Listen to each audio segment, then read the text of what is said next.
لما تحب تجيب جول كلم وسام ابو علي على التليفون، مش جون واحد ولا اتنين، ده بيهاترك كمان. مبدئيا كده فحابه اقول لحضرتك ايا كان المهاجم اللي بتفضله في فريقك فوسام ابو علي يبقى عمه.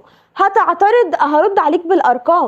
رسميا وسام ابو علي مان اوف ذا ماتش لخامس مباراه على التوالي. طيب رسميا وسام ابو علي بيسجل 18 هدف من 18 مباراه. رسميا وسام متصدر هدافين الدوري المصري. رسميا وسام بيسجل اول هاتريك ليه مع النادي الاهلي. رسميا الاهلي بقى عنده مهاجم بيسجل ضربات ثابته، بيسجل ضربات جزاء بستايل ولا اروع، بيسجل بالهيد، بيتمركز صح، بيسجل من بره ال 18. رسميا الاهلي بقى عنده سفاح مش مهاجم طبيعي. ربنا يحميك يا وسام يا رب ويبعد عنك الاصابات، وعادي ما عندناش مشكله انك تكمل مان اوف ذا كل ماتش.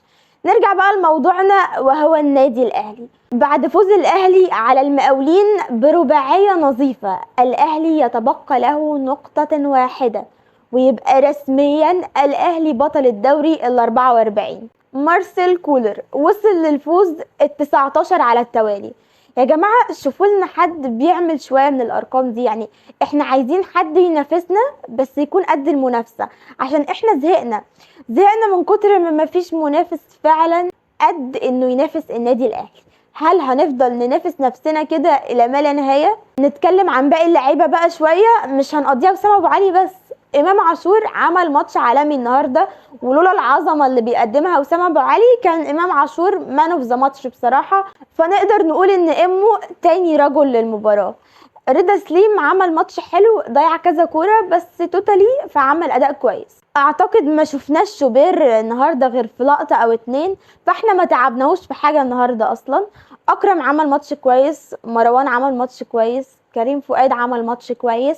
في بقى نقطة عايزة اتكلم فيها، ليه عمر كمال ما بيبدأش اساسي؟ يعني امتى هنشوف عمر بيلعب ال90 دقيقة او حتى 70؟ محتاجين نشوف عمر كمال شوية اكتر من التلت ساعة بتاعة التغييرات دي. ليه يا كولر عمر ما يبدأش اساسي؟ بجد هيفرق معانا كتير والله. خلاص كالعادة بنوصل لهدفنا من الماتش وهي ال3 نقاط بعد فعلا مباراة ممتعة، وبإذن الله الماتش الجاي نبقى بنحتفل بحسم الدوري. ما تنسوش تدعوا الكابتن احمد رفعت بالرحمة وتدعوا لاخواتنا في فلسطين. لايك وشير وفولو، وللي ما يعرفنيش فانا جانا وائل بنت الاهلي وبس كده.